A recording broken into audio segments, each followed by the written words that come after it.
걷기와 노인 건강에 대한 고려사항.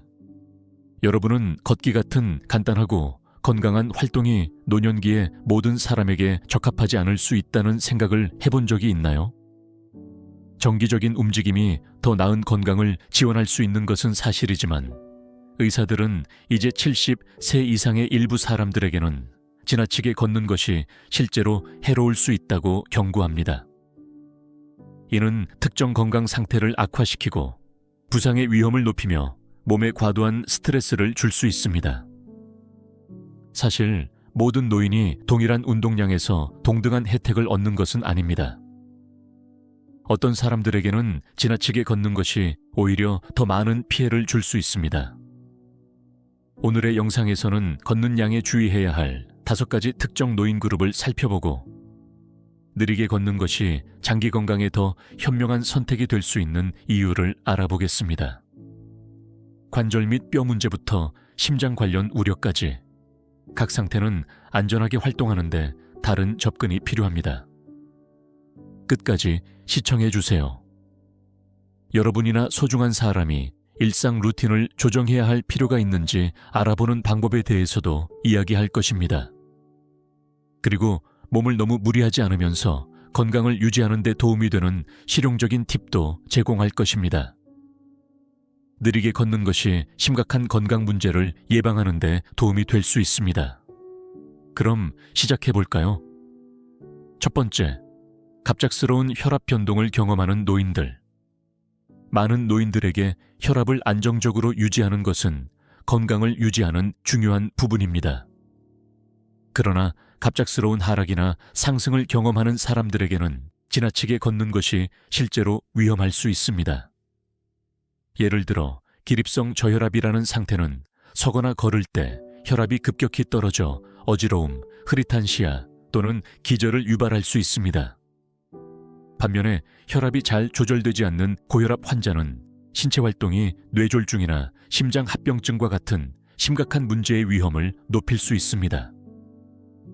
이 문제를 더욱 걱정스럽게 만드는 것은 증상이 얼마나 갑작스럽게 나타날 수 있는가입니다.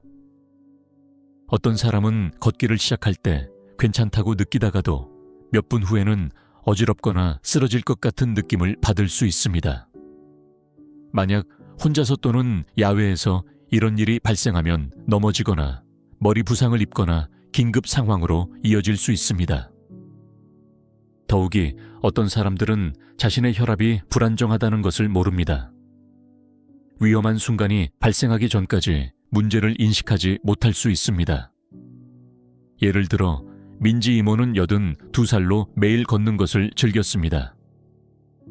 가끔 일어설 때 어지러움을 느끼긴 했지만 이를 노화의 자연스러운 과정으로 치부했습니다. 어느 날 아침 그녀는 평소처럼 산책을 나갔지만 약 10분 후에 시야가 갑자기 흐려지더니 쓰러졌습니다. 그녀는 나중에 혈압이 급격히 떨어져 기절한 것이라는 사실을 알게 되었고 그 과정에서 손목을 다쳤습니다. 의사는 그녀의 몸이 움직일 때 혈압을 충분히 빠르게 조절하지 못한다고 설명했습니다. 그 후 그녀는 물을 더 많이 마시고 지팡이를 사용하며 짧은 거리만 걷는 것으로 루틴을 바꾸었습니다. 이러한 작은 조정 덕분에 그녀의 산책은 훨씬 안전해졌습니다. 여러분이나 가까운 사람이 걷는 동안 자주 어지럽거나 힘이 없거나 극도로 피곤함을 느낀다면 이는 몸의 신호에 귀 기울이고 속도를 줄여야 한다는 신호입니다. 걷기는 많은 이점을 가지고 있지만 혈압이 불안정한 사람에게는 주의해서 해야 합니다. 수분을 충분히 섭취하고 지지대를 사용하여 걷는 것을 고려하며 혈압을 자주 확인하세요.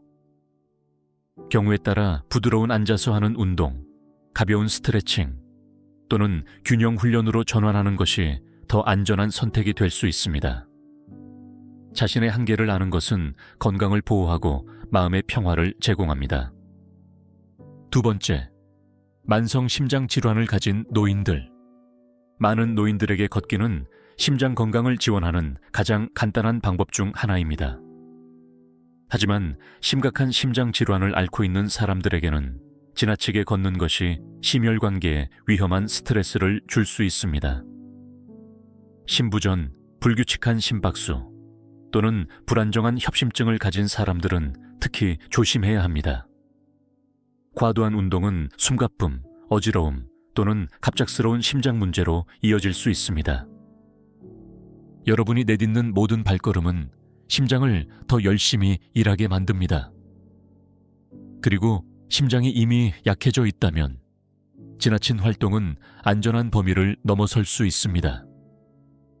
심장 질환의 가장 걱정스러운 부분 중 하나는 증상이 경고 없이 나타날 수 있다는 것입니다. 어떤 사람은 걷기를 시작할 때 괜찮다고 느끼다가도 갑자기 가슴 압박감, 심장 두근거림 또는 극도의 피로를 느낄 수 있습니다. 일부는 지구력을 키워야 한다고 생각하며 무리하려고 하지만 이는 종종 심장이 스트레스를 받고 있다는 몸의 신호입니다. 이러한 신호를 무시하면 심장마비나 뇌졸중과 같은 심각한 문제로 이어질 수 있습니다. 예를 들어 칭하오 삼촌은 79세로 몇 년 동안 경미한 심장 질환을 관리해 왔습니다. 그는 아침 산책을 즐기며 이를 일상으로 생각했습니다. 그러나 점차 짧은 산책조차도 그를 지치게 하고 숨이 차게 만들었습니다. 그는 오히려 더 열심히 훈련해야 한다고 생각하여 걷는 거리를 늘렸습니다. 어느 날 아침 그는 걷는 도중에 심한 가슴 압박감과 어지러움을 느꼈고 병원에 가야 했습니다. 의사는 그의 심장이 추가적인 노력을 감당할 만큼 효율적으로 펌프질하지 못하고 있다고 설명했습니다. 그 이후로 그는 심장의 필요에 맞는 부드럽고 구조화된 계획을 따르도록 안내받았습니다. 짧고 감독해 이루어지는 걷기와 가벼운 근력 운동으로 전환한 칭하오 삼촌은 건강을 위험에 빠뜨리지 않으면서도 활동적으로 지낼 수 있었습니다. 여러분이나 가까운 사람이 만성 심장 질환을 앓고 있다면 몸의 신호에 주의하고 의사의 조언을 따르는 것이 중요합니다. 걷기는 여전히 좋지만 현명하고 안전한 범위 내에서만 해야 합니다.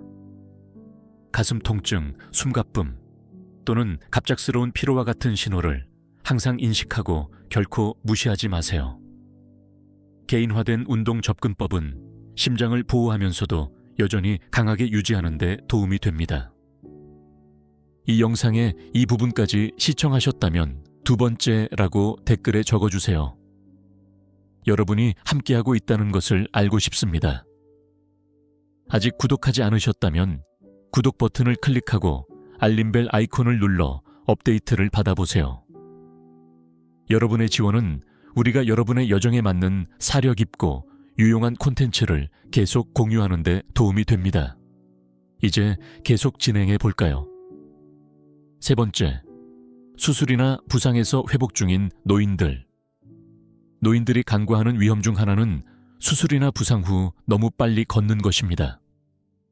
부드러운 움직임은 회복에 중요하지만 무리하면 회복이 지연되고 더 많은 통증을 유발하거나 새로운 합병증으로 이어질 수 있습니다.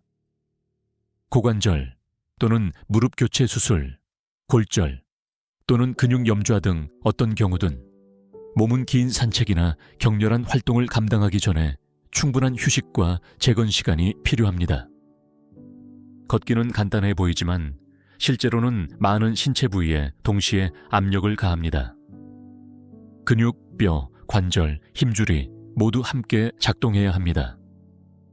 만약 한 부위라도 여전히 회복 중이라면 안전하게 체중을 지탱할 준비가 되어 있지 않을 수 있습니다.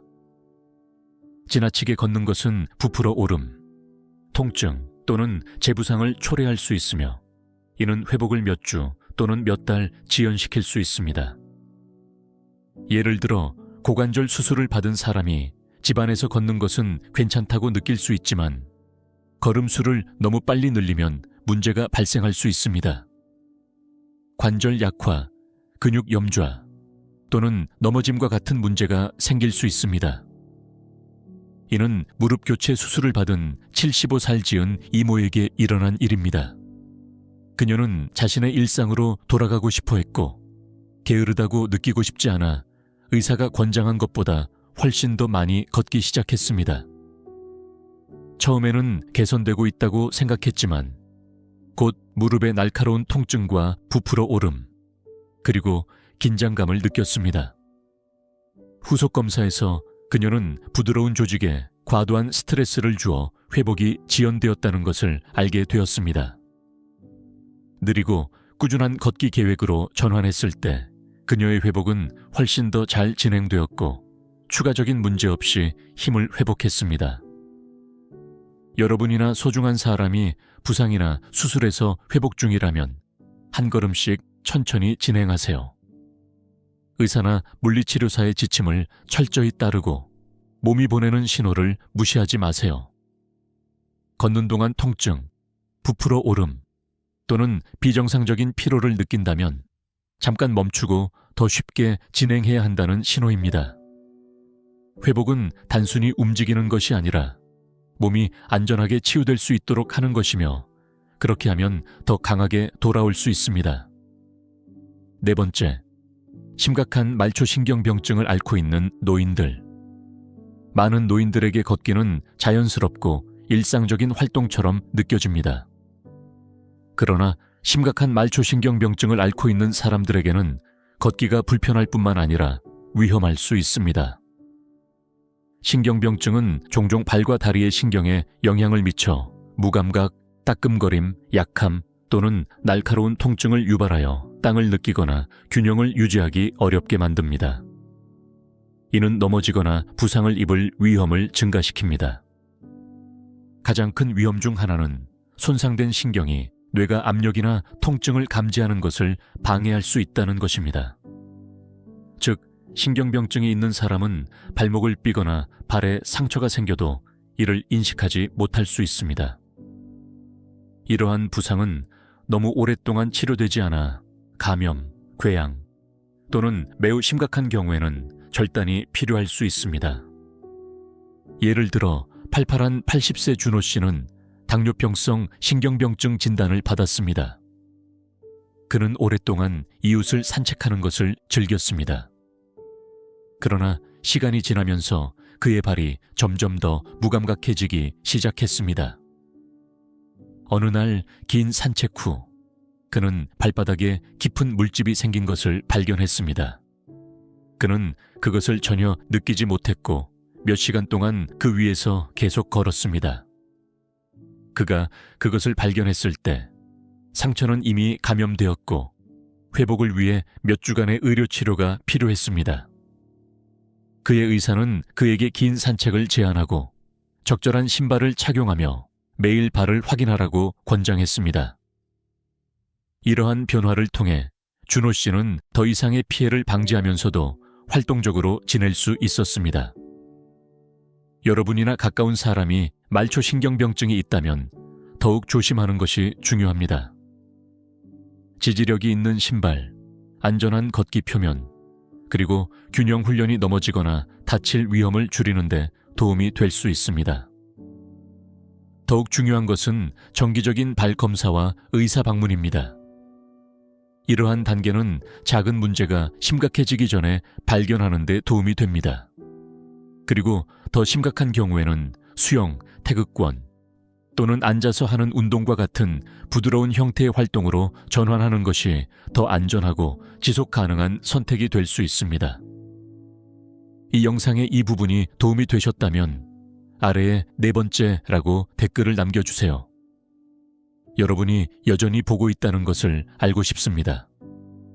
아직 구독하지 않으셨다면 구독 버튼을 클릭하고 알림을 켜서 업데이트를 받아보세요. 여러분의 지원은 우리가 여러분을 안내하고 영감을 주는 통찰력을 계속 공유하는 데 도움이 됩니다. 이제 계속 진행해 볼까요? 다섯 번째, 심각한 관절염을 앓고 있는 노인들.